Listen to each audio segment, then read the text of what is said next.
இன்னைக்கு பார்க்க போகிற topic factors affecting resistance and temperature coefficient of resistance. போன கிளாஸில் ரெசிஸ்டர்னா என்னங்கிறத பார்த்தோம். It is a physical element. கரண்ட்டையோ வோல்டேஜையோ கண்ணால் பார்க்க முடியாது, ஆனால் ரெசிஸ்டரை கண்ணால் பார்க்க முடியும். அதோட ப்ராப்பர்ட்டி என்ன? It opposes the flow of current. Property of a material by which it opposes the current. இதுதான் resistance அப்படின்னு சொல்றோம். What are the factors affecting resistance? இன்னைக்கு இதை பார்க்க போறோம். இல்லைன்னா அதை லாஸ் ஆஃப் ரெசிஸ்டன்ஸ் கூட சொல்லலாம். லாஸ் ஆஃப் ரெசிஸ்டன்ஸ் கூட சொல்லலாம். அப்படி இந்த ரெசிஸ்டன்ஸ் எதனால அஃபெக்ட் ஆக போகுது அப்படின்னா, the electrical resistance of a conductor is directly proportional to the length of the conductor. இது ஒரு பாயிண்ட். அடுத்து indirectly proportional to the area of cross section of the conductor. மூணாவது depends on temperature. டெம்பரேச்சரை பொறுத்து resistance மாறும். நாலாவது nature of the material. என்ன material use பண்ணுறோமோ அதை பொறுத்து ரெசிஸ்டன்ஸ் மாறும். உதாரணத்துக்கு காப்பர் ஒயருக்கு ஒரு ரெசிஸ்டன்ஸ் இருக்கும், இரும்புக்கு ஒரு ரெசிஸ்டன்ஸ் இருக்கும், மரக்கட்டைக்கு வேறு மாதிரி ரெசிஸ்டன்ஸ் இருக்கும். இப்போ மெட்டீரியலை பொறுத்து ரெசிஸ்டன்ஸ் மாறுது அப்படின்னு சொல்கிறாங்க. இந்த எலக்ட்ரிக்கல் ரெசிஸ்டன்ஸை ஃபார்முலாவில் கொடுக்கணும் அப்படின்னா, இப்போ இந்த பேசின விஷயத்தெல்லாம் ஒரு ஃபார்முலாவில் கொடுக்கணும் அப்படின்னா, resistance R is equal to rho L divided by A. இந்த சிம்பிள் ரோ இங்கே போட்டிருக்கோம், ஸ்பெல்லஸ் ரோ அப்படி. இது இந்த சிம்பிளுக்கு பேர் ரோ. இது வந்து ஒரு சிம்பிள், அவ்வளோதான். இது எப்படி சொல்லணும்னா ரோ அப்படின்னு சொல்லணும். R is equal to rho Lங்கிறது length of the conductor divided by A. அப்போ இந்த ஃபார்முலாலேருந்து நம்ம என்ன தெரிஞ்சுக்கிறோம் அப்படின்னா, எந்த பொருளுக்கெல்லாம் லென்த்தும் ஏரியாவும் கிடைக்குதோ, எந்த பொருளுக்கெல்லாம் லென்த்தும் ஏரியாவும் கிடைக்குதோ அந்த பொருளுக்கெல்லாம் ரெசிஸ்டன்ஸ் இருக்கும். அப்போ எனக்கு இருக்குமா? நான் வந்து ஒரு மனிதன், எனக்கு கண்டிப்பாக லென்த் இருக்குது, ஏரியாவும் இருக்குது. அப்போ என் உடம்புல கண்டிப்பாக ரெசிஸ்டன்ஸ் இருக்கும். அப்போ நீங்கள் கண்ணால் பார்க்கக்கூடிய எல்லா பொருளுக்கும் அங்கே லென்த்தும் ஏரியாவும் இருந்துச்சுன்னா அங்கே ரெசிஸ்டன்ஸ் கண்டிப்பாக இருக்கும். இதுதான் அந்த ரெசிஸ்டன்ஸோட ஃபார்முலா. சரி, இப்போ என் உடம்புக்கு ஒரு மாதிரியான ரெசிஸ்டன்ஸ் இருக்கும், இன்னொரு ஆளுக்கு வேற ஒரு ரெசிஸ்டன்ஸ் இருக்கும். இந்த லென்த்தும் ஏரியா மாறுபடும்ல. அப்போ அந்த லென்த்து கூட கூட ரெசிஸ்டன்ஸும் கூடும். லென்த்து கூட கூட ரெசிஸ்டன்ஸும் கூடும். ஏரியா கூட கூட ரெசிஸ்டன்ஸு குறையும். உதாரணத்துக்கு நம்ம ஃபேன் இருக்குது, ஃபேன் டியூப்லைட்டுக்கெல்லாம் சுவிட்சிலேருந்து ஒரு வயர் மூலயமா கனெக்ட் பண்ணுறாங்க.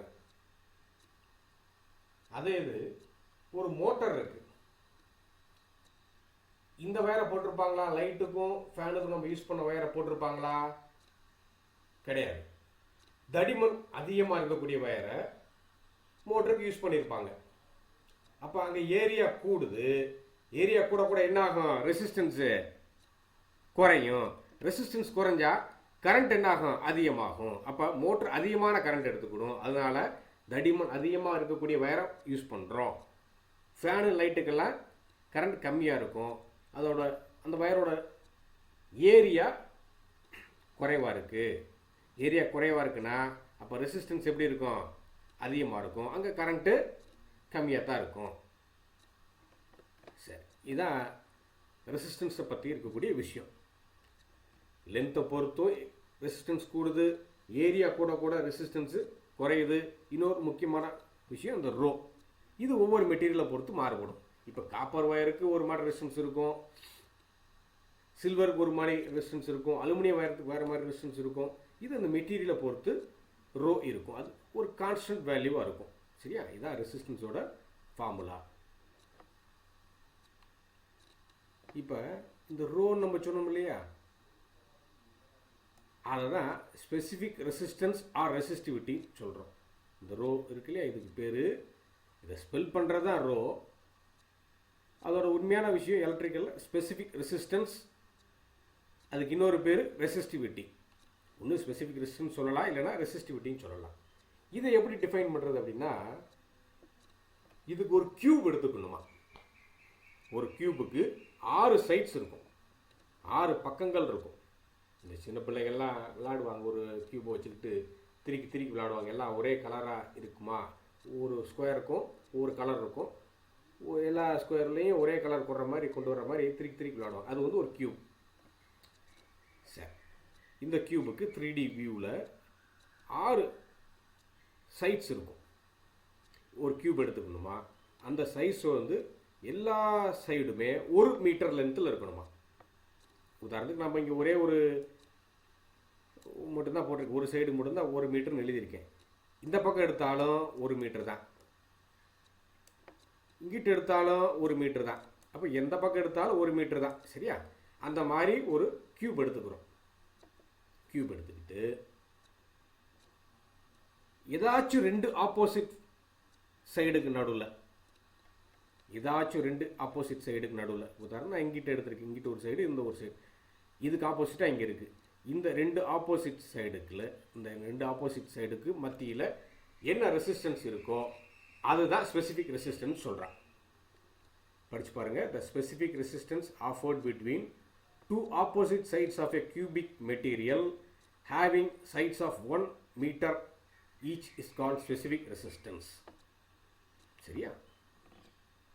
நார்மலாக ரெசிஸ்டன்ஸுங்கிறது வேற, ஸ்பெசிஃபிக் ரெசிஸ்டன்ஸுங்கிறது வேற. ஜென்ரலாக ரெசிஸ்டன்ஸுங்கிறது opposition to the flow of current. Specific ரெசிஸ்டன்ஸுங்கிறது வேற. அதான் இப்போ பார்த்துருக்கோம்.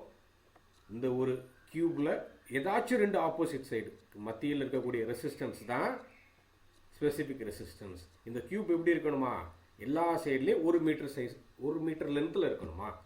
சரி, அப்போ இந்த இதுக்கு முன்னாடி பார்த்த ஃபார்முலாவில் ரோ மட்டும்தான் வேணும் அப்படின்னா ஏரியாவை கிராஸ் மல்டிப்ளை பண்ணுங்கள், லென்த்து கீழே போயிடும். அப்போ rho is equal to R into area divide by L. இதுதான் ஸ்பெசிஃபிக் ரெசிஸ்டன்ஸுக்கு, இதுக்கு இன்னொரு பேர் ரெசிஸ்டிவிட்டி. இதோட formula rho is equal to resistance multiplied by area divide by length of the conductor.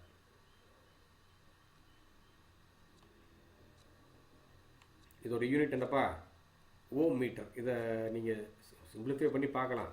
ரெசிஸ்டன்ஸுக்கு ohm, ஏரியாவுக்கு மீட்டர் ஸ்கொயர்டு, எல்லாத்துக்கும் தெரியும் மீட்டர் ஸ்கொயர்டு, லென்த்துக்கு மீட்டர். இது சிம்பிளிஃபை பண்ணுங்கள், என்ன வரும், இந்த ஸ்கொயர்டை மீட்டரும் கேன்சல் ஆகிரும், மிச்சம் இருக்கிறது ஓம் மீட்டர். அதான் இங்கே கொடுத்துருக்கோம், ஓம் மீட்டர். இதோட யூனிட்டு ஓம் மீட்டர். கண்டிப்பாக பரீட்சையில் கேட்பாங்க. சரி, அடுத்து டெம்பரேச்சர் கோஎஃபிஷியன்ட் ஆஃப் ரெசிஸ்டன்ஸ். இது இப்படின்னு சொல்லலாம், எஃபெக்ட் ஆஃப் டெம்பரேச்சர் ஆன் ரெசிஸ்டன்ஸ்னு கூட சொல்லலாம். பரீட்சையில் எப்படினாலும் கேட்பாங்க. What is the effect of temperature on resistance அப்படி கேட்கலாம், இல்லைன்னா டெம்பரேச்சர் கோஎஃபிஷியன்ட் ஆஃப் ரெசிஸ்டன்ஸ் அப்படிங்கிறதுனாலும் கேட்கலாம். இது ரெண்டும் ஒன்று தான், சின்ன டெரிவேஷன் இருக்குது, பார்ப்போம். இப்போ இந்த லாஸ் ஆஃப் ரெசிஸ்டன்ஸ் சொல்லி பார்த்தோம் இல்லையா, factor, what are the factors affecting resistance. அந்த ரெசிஸ்டன்ஸுங்கிறது எதை பொறுத்து இருக்கும், லென்த்து கூட ரெசிஸ்டன்ஸ் கூடும், ஏரியா கூட ரெசிஸ்டன்ஸ் குறையும்னு சொல்லியிருக்கோம். அடுத்து மூணாவது டிபெண்ட்ஸ் ஆன் டெம்பரேச்சர்னு சொல்லி போட்டிருக்கோமா, டெம்பரேச்சரை பொறுத்து ரெசிஸ்டன்ஸ் மாறுபடும், கூடுமா குறையுமா என்னங்கிறத பார்ப்போம். நேச்சர் ஆஃப் த மெட்டீரியல், அதான் ரோ. சரி, இப்போ ஒரு கண்டக்டர் எடுத்துக்கோங்க. Consider a conducting material, for example copper. Conducting material எடுத்துக்கோங்க. Conductor as positive temperature coefficient அப்படின்னு சொல்கிறோம். Conductor as positive temperature coefficient. இந்த பாசிட்டிவ் டெம்பரேச்சர் கோஎஃபிஷியன்ட்னா என்ன அப்படின்னா, டெம்பரேச்சர் கூடிச்சுன்னா ரெசிஸ்டன்ஸும் கூடணும், டெம்பரேச்சர் குறைஞ்சிச்சுன்னா ரெசிஸ்டன்ஸும் குறையணும். இதைத்தான் பாசிட்டிவ் டெம்பரேச்சர் கோஎஃபிஷியன்ட் அப்படின்னு சொல்கிறோம். சரியா? டெம்பரேச்சர் கூட ரெசிஸ்டன்ஸ் கூடணும், இல்லைன்னா டெம்பரேச்சர் குறைஞ்சிச்சுன்னா ரெசிஸ்டன்ஸும் குறையணும். இதைத்தான் பாசிட்டிவ் டெம்பரேச்சர் கோஎஃபிஷியன்ட் அப்படின்னு சொல்கிறோம். ஒரு கண்டக்டர் மெட்டீரியலுக்கு பாசிட்டிவ் டெம்பரேச்சர் கோஎஃபிஷியன்ட் தான் இருக்கும். மரக்கட்டைக்கு வேறு மாதிரி இருக்கும். மரக்கட்டைங்கிறது இன்சுலேட்டர், அதுக்கு வேறு மாதிரி இருக்கும். செமிகண்டக்டருக்கு வேறு மாதிரி. செமிகண்டக்டருக்கெல்லாம் நெகட்டிவ் டெம்பரேச்சர் கோஎஃபிஷியன்ட் இருக்கும். டெம்பரேச்சர் குறைய குறைய ரெசிஸ்டன்ஸ் கூடும். அது வந்து நெகட்டிவ் டெம்பரேச்சர் கோஎஃபிஷியன்ட். நம்ம இங்கே அதை பார்க்கல, கண்டக்டர் மட்டும்தான் பார்க்குறோம். சரி, உதாரணத்துக்கு ஒரு ஃபேன் இருக்குது.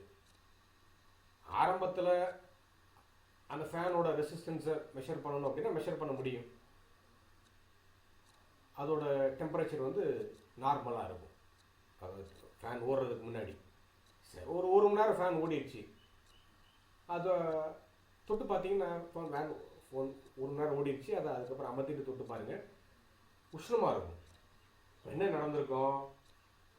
ஃபேன் போடுறதுக்கு முன்னாடி ஒரு மணி நேரத்துக்கு முன்னாடி அந்த ஃபேனில் எவ்வளோ ரெசிஸ்டன்ஸ் இருந்திருக்கோ, இப்போ அது ஒரு மணி நேரம் ஓடி முடிச்சதுக்கப்புறம் சூடாகிடுச்சு இல்லையா, அப்போ ரெசிஸ்டன்ஸை மெஷர் பண்ணிங்கன்னா கண்டிப்பாக ரெசிஸ்டன்ஸு கூடியிருக்கும். இதைத்தான் கண்டுபிடிக்க போகிறோம். இந்த டெரிவேஷன் பண்ணி இதைத்தான் கண்டுபிடிக்க போகிறோம். இப்போ டெம்பரேச்சரை பொறுத்து ஒரு கண்டக்டரோட ரெசிஸ்டன்ஸ் மாறுபடும். டெம்பரேச்சர் கூடிச்சுன்னா ரெசிஸ்டன்ஸ் கூடுன்னு சொல்கிறோம். சரியா? இப்போ இதை டெரைவ் பண்ண ஆரம்பிக்கிறதுக்கு லெட் அப்படின்னு போட்டு at 0 degree Celsius resistance R0 இருக்கும் அப்படின்னு நம்ம ஒரு அசம்ஷன் பண்ணிக்கிறோம். டெம்பரேச்சர் 0 டிகிரியாக இருக்கிறப்ப இருக்கக்கூடிய ரெசிஸ்டன்ஸு R0 அப்படின்னு நம்ம பேர் கொடுக்குறோம். அது இனிஷியல் வேல்யூவாக வச்சுக்கிறோம், இனிஷியல் ரெசிஸ்டன்ஸாக வச்சுக்கிறோம். சரி, கொஞ்ச நேரம் ஒரு எலக்ட்ரிக்கலுக்கு உதாரணத்துக்கு ஃபேன் ஓடி முடிச்சிருச்சு. சம்திங் ஒரு டெம்பரேச்சர் இருக்கும்ல, சூடாக தானே இருக்குது, அதை T டிகிரின்னு வச்சுக்கிறோம். எவ்வளோ டிகிரின்னு தெரியாது, மெஷர் பண்ணால் தெரிஞ்சிடும். சரி, இப்போ நம்ம ஜென்ரலாக ஒரு ஃபார்முலா அரைவ் பண்ணுறோம். அதுக்காக ஜெனரலாக T டிகிரின்னு வச்சுக்கிட்டேன். 0 டிகிரி செல்சியஸில் ரெசிஸ்டன்ஸ் R0, T டிகிரி செல்சியஸில் ரெசிஸ்டன்ஸ் RTன்னு வச்சுக்கிறேன். இந்த டீங்கிறது சஃபிக்ஸில் இருக்கணும், சப்ஸ்கிரிப்ட்னு சொல்கிறோம். இதை ஆர்டின்னு சொல்லிக்கலாம், ஆனால் அந்த டீங்கிறது கொஞ்சம் கீழே போடுறோம். இது வந்து சப்ஸ்கிரிப்ட், அந்த அமைப்புக்கு பேர் சப்ஸ்கிரிப்ட். இது ஃபைனல் வேல்யூ. அப்போ இனிஷியல் ரெசிஸ்டன்ஸ் எவ்வளோ இருக்குது? R0.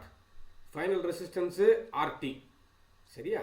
இந்த R0ங்கிறது 0 டிகிரி செல்சியஸில் இருக்குது, RTங்கிறது T டிகிரி செல்சியஸில் இருக்குது. சரி, இப்போ எவ்வளோ டெம்பரேச்சர் சேஞ்ச் ஆகிருக்கும்? Change in temperature. இதை ΔT அப்படின்னு சொல்கிறோம். இந்த முக்கோணம் ஷேப்பில் இருக்கே இல்லையா, இதை வந்து ΔT அப்படின்னு சொல்கிறோம். இந்த டெல்லுங்கிறது சேஞ்சை குறிக்கும். ΔTங்கிறது change in temperature is equal to final value minus initial value. ஏன்னா ஃபைனலுங்கிறது ஒரு அதிகமான வேல்யூ. உதாரணத்துக்கு 10 டிகிரி. இப்போ சேஞ்ச் இன் டெம்பரேச்சர் எப்படி பார்க்குறது? Final value minus initial value. அந்த ஃபைனல் வேல்யூங்கிறது T மைனஸ் 0ங்கிறது இனிஷியல் வேல்யூ. T மைனஸ் 0 கிடச்சிருச்சு. அடுத்து சேஞ்ச் இன் ரெசிஸ்டன்ஸ். இந்த பக்கம் பாருங்கள், இந்த பக்கம் பாருங்கள்.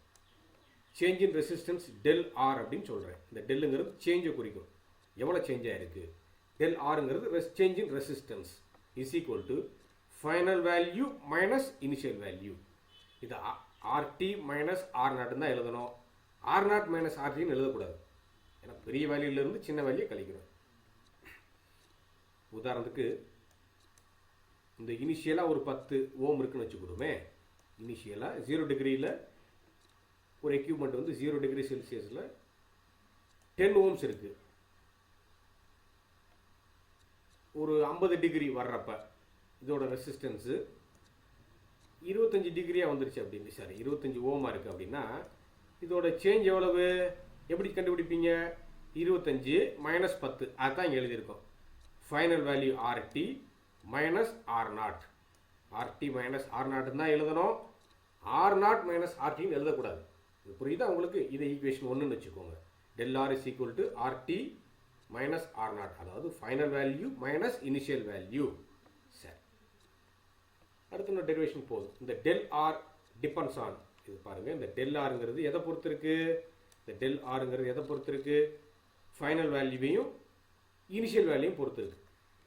இந்த ΔR depends on R0 initial ரெசிஸ்டன்ஸையும் இனிஷியல் டெம்பரேச்சர் Tயை பொறுத்து இருக்கு. சரி, ஃபைனல் டெம்பரேச்சர் Tயை பொறுத்து இருக்கு. இனிஷியல் ரெசிஸ்டன்ஸ் R0 பொறுத்தும் ஃபைனல் டெம்பரேச்சர் Tயை பொறுத்தும் இருக்கு. இந்த டெல் ஆர் டிபெண்ட்ஸ் ஆன் சொல்லி ஒரு 2 பேராமீட்டர் சொல்லி கொடுத்துருக்கோம் இல்லையா, அந்த 2 பேராமீட்டரை ஈக்குவேட் பண்ணுங்க. என்ன வரும்னா டெல் ஆர் டிபெண்ட்ஸ் ஆன்ங்கிறது தான் ப்ரொபோஷனல் எழுதியிருக்கேன். Del R is proportional to temperature T and R0. Del R is proportional to எதை பொறுத்து இருக்குமா, அந்த டெல் ஆர் டெம்பரேச்சரை பொறுத்தும் R0 பொறுத்தும் இருக்கு. இந்த 2 விஷயத்தை தான் இங்கே கொண்டு வந்திருக்கேன், ஒரு மேத்தமெட்டிக்கல் ரீதியாக கொண்டு வந்திருக்கேன். Del R is equal proportional to temperature T and resistance R0. சரி, இது ப்ரொபோஷனல் சொல்கிறோம், இது ப்ரொபோஷனல் சொல்கிறோம். இதையே ஈக்குவல் பண்ணோம்னா டெல் ஆர் இஸ் ஈக்குவல் டுன்னு எழுதணும்னா ஒரு கான்ஸ்டன்ட் வரும், alpha not into T into R0. அதே தான், இந்த ஆல்ஃபா நாட்டுங்கிற ஒரு வேல்யூ மட்டும் ஆட் ஆகுது, ஆல்ஃபா நாட்டுங்கிற ஒரு வேல்யூ மட்டும் ஆட் ஆகுது. இதை இந்த சிம்பிளை ஆல்ஃபான்னு சொல்லணும், ஆல்ஃபா நாட். இந்த நாட்டுங்கிறது 0 அட் 0 டிகிரி செல்சியஸ். இந்த ஆல்ஃபா நாட்டுங்கிறது temperature coefficient at 0 degree Celsius. இந்த ஆல்ஃபா நாட் வந்து ஒரு கான்ஸ்டன்ட் வேல்யூ, ப்ராக்கெட்டில் கொடுத்துருக்கேன். This is a constant value. Something ஒரு வேல்யூ இருக்கும், 0.001, 0.005 இப்படின்னு ஒரு கான்ஸ்டன்ட் வேல்யூவில் சொல்லலாம். It is a constant value, temperature coefficient at 0 degree Celsius. இந்த நாட் இருக்கு இல்லையா, இந்த நாட்டுங்கிறது 0 டிகிரியை குறிக்குது, அதனால தான் இங்கே அட் 0 டிகிரி செல்சியஸ்னு போட்டிருக்கோம். இப்போ del R is equal to alpha not into T R0. இந்த நாட்டுங்கிறது குறிக்குது 0 டிகிரி செல்சியஸை குறிக்குது.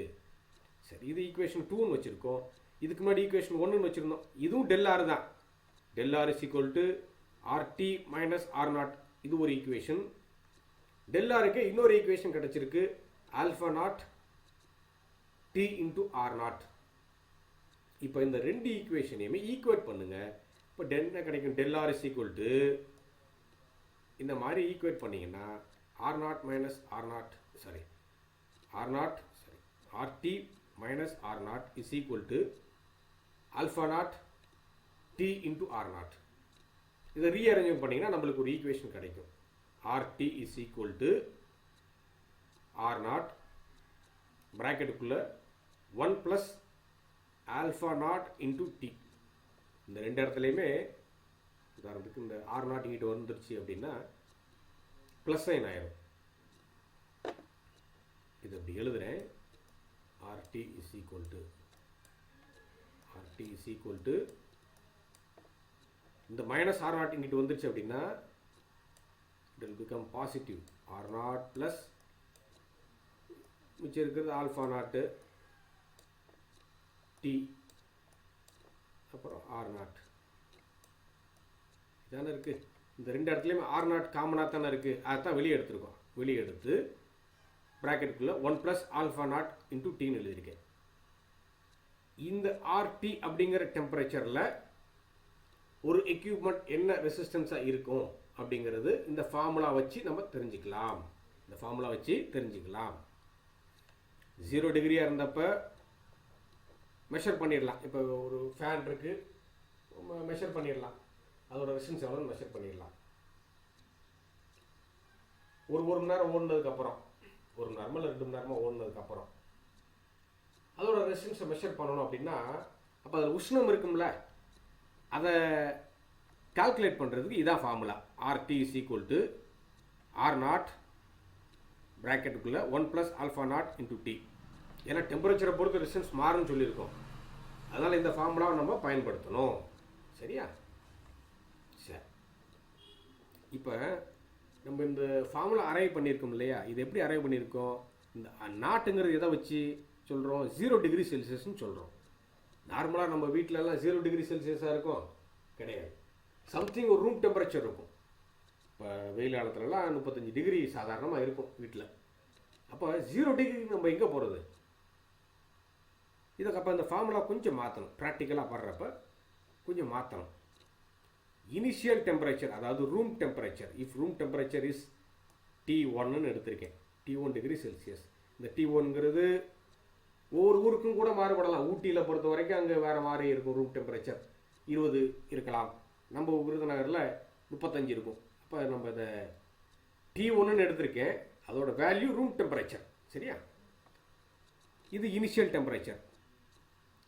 At this temperature, resistance R1 is the initial resistance. இந்த T1ங்கிறது இனிஷியல் டெம்பரேச்சர். அந்த இனிஷியல் டெம்பரேச்சரில் என்ன ரெசிஸ்டன்ஸ் இருக்கோ அதான் இனிஷியல் ரெசிஸ்டன்ஸ். இது R1ன்னு பேர் கொடுத்துருக்கேன். அப்புறம் ஃபைனல் டெம்பரேச்சர் T2. இது ஒரு எக்யூப்மெண்ட் ஓடி முடிச்சதுக்கப்புறம் நம்மளுக்கு கிடைக்கக்கூடிய டெம்பரேச்சர் T2.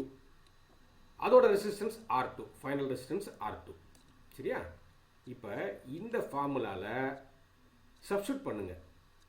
RT அப்படிங்கிறது, இந்த Tங்கிறது ஃபைனல் தானே, இந்த Tங்கிறது ஃபைனல் ரெசிஸ்டன்ஸு. இங்கே நம்ம ஃபைனல் ரெசிஸ்டன்ஸ் என்ன வச்சுருக்கோம்? T2. இந்த Tங்கிறது ஃபைனல் வேல்யூ. இந்த Tக்கு பதிலாக என்ன வச்சுருக்கோம்? இங்கே இந்த ஃபைனல் Tங்கிறது 2. அப்போ R2ன்னு வந்துருச்சு. இந்த RTங்கிறது R2ன்னு வந்துருச்சு. R2ங்கிறது ஃபைனல் வேல்யூ, ஃபைனல் ரெசிஸ்டன்ஸ். இந்த Tங்கிறது 2 தானே வச்சுருக்கோம், இங்கே T2 தானே வச்சுருக்கோம். இந்த T2க்கு பதிலாக இந்த இடத்துல இந்த Tக்கு பதிலாக 2ன்னு போடுறேன். இஸ் ஈக்குவல் டு இந்த ஃபார்ம்லேயே பாருங்கள், R0ங்கிறது இனிஷியல் வேல்யூ. அப்போ R0க்கு பதிலாக இங்கே என்ன வச்சுருக்கோம்? 1 தானே இனிஷியல் வேல்யூ. அப்போ R1 ப்ராக்கெட்டுக்குள்ளே 1 ப்ளஸ் ஆல்ஃபா நாட்டுக்கு பதில் ஆல்ஃபா 1 ப்ராக்கெட்டுக்குள்ளே T2 மைனஸ் T1 எழுதணும். ஏன்னா T2ங்கிறது final value minus of initial value. இதை கண்டுபிடிச்சா தான் T2 மைனஸ் T1 இது இந்த வேல்யூ கண்டுபிடிச்சா தான் நம்மளுக்கு R2 கிடைக்கும். சரியா? இந்த ஃபார்முலாங்கிறது சம்திங் ஒரு ரூம் டெம்பரேச்சரில் இருந்து ஒரு எக்யூப்மெண்ட்டோட ரெசிஸ்டன்ஸை கால்குலேட் பண்ணுறது. ரூம் டெம்பரேச்சரில் இருந்து அந்த மிஷின் ஓடினதுக்கப்புறம் டெம்பரேச்சர் அதிகமானதுக்கப்புறம் கால்குலேட் பண்ணுறது. இது இந்த ஃபார்முலா நம்ம பயன்படுத்துகிறோம். இதுக்கு முன்னாடி பார்த்த ஃபார்முலா ரூம் டெம்பரேச்சரில் இருந்து பயன்படுத்துறதுக்கு இந்த ஃபார்முலா சின்ன வித்தியாசம் இருக்குது. இது புரிஞ்சுக்கோங்க. இது இந்த ஃபார்முலாங்கிறது ரூம் டெம்பரேச்சரில் இருந்து ஒரு கால்குலேட் பண்ணுறது. ரூம் டெம்பரேச்சரில் இருந்து இந்த ரெசிஸ்டன்ஸ் எவ்வளோன்னு கால்குலேட் பண்ணுறது. இது ரூம் டெம்பரேச்சரில் இருந்து ஃபைனல் டெம்பரேச்சருக்கு. இது ரூம் டெம்பரேச்சர், இங்கே ரூம் டெம்பரேச்சர் சொல்லக்கூடாது. இது வந்து 0 டிகிரி செல்சியஸ்லேருந்து கால்குலேட் பண்ணுறதுக்கு இந்த ஃபார்முலா. இந்த ஃபார்முங்கிறது ரூம் டெம்பரேச்சரில் இருந்து கால்குலேட் பண்ணுறதுக்கு இந்த ஃபார்முலா. சரியா? இதில் இந்த ஆல்ஃபா 1ங்கிறது temperature coefficient at T1 degree Celsius. Alpha 1ங்கிறது temperature coefficient at T1 degree Celsius. இங்கே இந்த 1ங்கிறது டெம்பரேச்சர் T1 குறிக்குது. இந்த டெம்பரேச்சர் கோஎஃபிஷியன்ட் ரெசிஸ்டன்ஸ்னால் என்ன அப்படின்னா, change in resistance per degree rise in temperature. Change in resistance per degree rise in temperature. உதாரணத்துக்கு 0 டிகிரியில் ஒரு எலக்ட்ரிக்கல் எக்யூப்மெண்ட், உதாரணத்துக்கு மோட்டார். 0 டிகிரி செல்சியஸில் அந்த மோட்டாரோட வேல்யூ 10 ஓமா இருக்குன்னு வச்சுக்கிடுவோமே. அந்த மோட்டார் 0 டிகிரின்னு கூட வேண்டாம், நம்ம ரூம் டெம்பரேச்சர்னே கூட வச்சுக்கிடுவோம். 30 டிகிரி செல்சியஸில் அந்த மோட்டரோட ரெசிஸ்டன்ஸு 10 ஓமா இருக்குது. அந்த மோட்டரில் 31 டிகிரி வர்றப்ப 1 டிகிரி ரைஸ் ஆயிடுச்சா? இந்த 1 டிகிரி ரைஸ் ஆனப்போ அந்த மோட்டரோட ரெசிஸ்டன்ஸ் எவ்வளவு? அதுதான் temperature coefficient of resistance. 1 degree கூடிருச்சு. டிகிரி கூடிருச்சுன்னா கண்டிப்பாக ரெசிஸ்டன்ஸ் கூட தான் செய்யணும். இந்த 10 ஓம்ங்கிறது கூடி இருக்கும். 31 டிகிரி வர்றப்ப இந்த 10 ஓம்ங்கிறது சம்திங் கூடி வேற ஒரு வேல்யூ மாறி இருக்கும். அது எவ்வளோ தெரியாது. 10.1 10.2 இல்லை 11 12 தெரியாது. அதை தான் டெம்பரேச்சர் கோஎஃபிஷியன்ட் ஆஃப் ரெசிஸ்டன்ஸ்னு சொல்கிறோம். அப்போ change in resistance per degree rise in temperature. 1 degree கூடிச்சுன்னா அதோட ரெசிஸ்டன்ஸ் எவ்வளோ கூடுது? அதான் டெம்பரேச்சர் கோஎஃபிஷியன்ட் ஆஃப் ரெசிஸ்டன்ஸ். இந்த கொஷின் மார்க் போட்டிருக்கேன் இல்லையா, இதை கால்குலேட் பண்ணுறதுக்கு இதான் formula. Alpha 1 is equal to alpha nought divide by ப்ராக்கெட்டுக்குள்ளே 1 plus alpha not into T1. இதுதான் டெம்பரேச்சர் கோஎஃபிஷியன்ட் ஆஃப் ரெசிஸ்டன்ஸை கால்குலேட் பண்ணுறதுக்கு ஃபார்முலா. சரியா? டெம்பரேச்சர் கோஎஃபிஷியன்ட் ஆஃப் ரெசிஸ்டன்ஸுங்கிறது ஒரு முக்கியமான term. Change in resistance per degree rise in temperature. இதோட unit ஓம் per degree Celsius. இந்த ரெசிஸ்டன்ஸோட யூனிட் ஓம், டெம்பரேச்சருங்கிறது டிகிரி செல்சியஸில் சொல்கிறோம். அதனால் யூனிட் எப்படி வருது? Ohm per degree Celsius. Per degree 1 degree. இந்த பெருங்கிற வார்த்தைக்கு ஒருன்னு அர்த்தம். இதோட யூனிட் வந்து அப்போ ஓம் பெர் டிகிரி செல்சியஸ். சரியா? இதோட யூனிட் இதோட formula α1 is equal to α0 whole divide by ப்ராக்கெட்டுக்குள்ளே 1 + α0 into T1. இந்த ஃபார்முலா வச்சு டெம்பரேச்சர் கோஎஃபிஷியன்ட் ஆஃப் ரெசிஸ்டன்ஸை கண்டுபிடிக்கலாம். இதை வச்சு இந்த ஃபார்முலா வச்சு எடுத்து கணக்கெல்லாம் செய்ய போகிறோம். ஓகே, அது அடுத்த கிளாஸில் பார்ப்போம். தேங்க்யூ.